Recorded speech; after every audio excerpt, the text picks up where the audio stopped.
Okay then guys, what is going on? Cloud Plays here and welcome back to another video here on the channel. And today we are inside of Hogwarts Legacy with a new patch note that has rose up. It states here on the Hogwarts Legacy Twitter page that your trophies may not need polishing due to slug slime, but they did need a little bit of upkeep, and we've done that for you. The latest patch notes for Hogwarts Legacy is live now.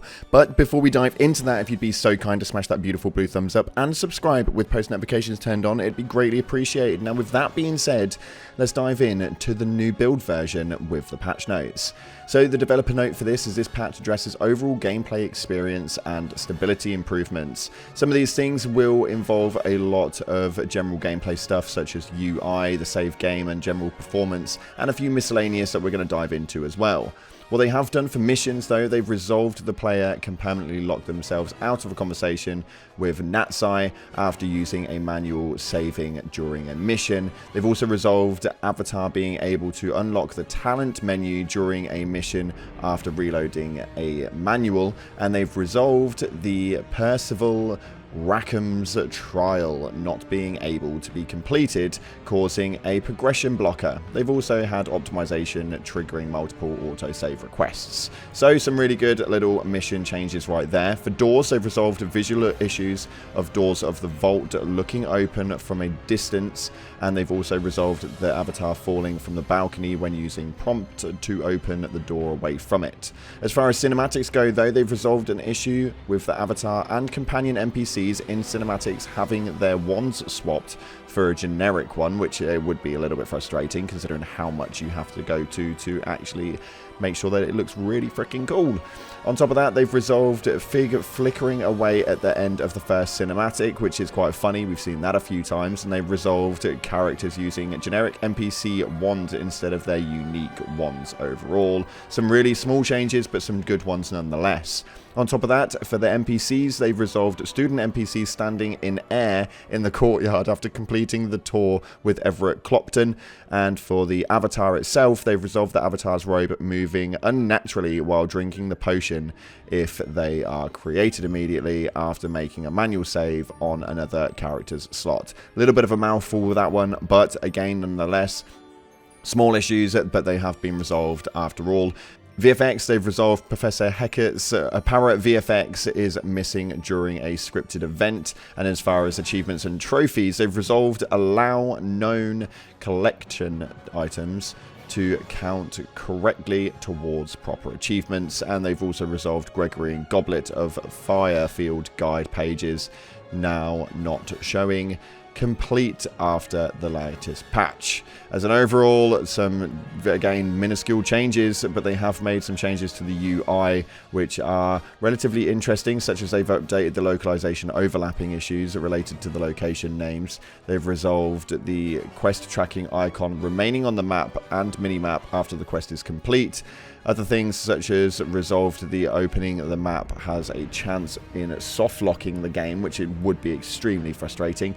And they've also resolved the user getting stuck on the field guide screen if they spam the menu button while transitioning to the map screen. Again, these are very situational, but there's just things that have been happening to players overall. They've resolved the save issue with the Deathly Hallows, and they've resolved restarting a manual save places Sir Nicholas at the mission's starting point. Also, they've resolved reloading an autosave after gathering any collection chest allows the avatar to obtain the same chest reward again. That essentially means that the farm for being able to pick your item is now gone. They've updated a load of stuff with the performance, which will resolve a load of crashes with light probes, and they're related to the foliage and stuff like that. And then in miscellaneous, they've updated 2 game credits. They've also resolved an extra collision issue on spiral staircase pillar leading to the map chamber, the visible banding with weather decals, and several metal assets looking completely black in the last room of Percival Dungeon.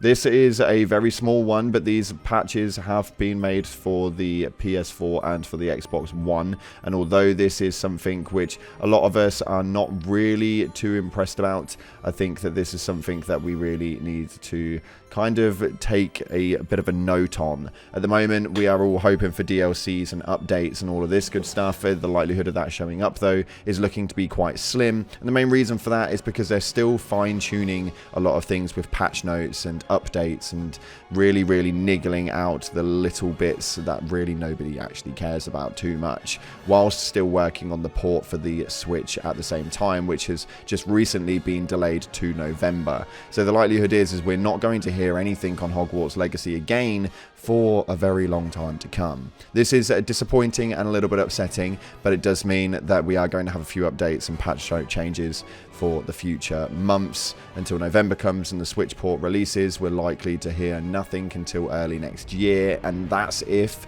they're not willing to wait the time. The one thing we found with this game is the reason why it did so well is that they actually gave it enough time to bake, enough time to cook. They did enough things during that time period and delayed it to the length that they needed to, and spent so much time actually making this game something amazing that when they finally released it, it did do really well. We might find that with any DLCs, updates and stuff like that in the future, that they might well be doing the exact same thing, and the longer that they leave it and the longer they cook it and bake it and make sure they cook it to perfection, this could well be a really good DLC, or we may be even looking at a sequel in a next few years' time, just making sure that they do everything that they can possibly do with this game franchise. This is their new big franchise, which they have stated already, so it's likely that we are definitely going to see something from Hogwarts Legacy. What it is, we don't know. When it will be, we also have no idea. But up until then, though, that's all we've got time for today. The patch notes have now been released, and you guys can upload those to your consoles, and they were mainly for the PS4 and Xbox One, although also for the PS5 and for the Xbox Series S and X and on PC.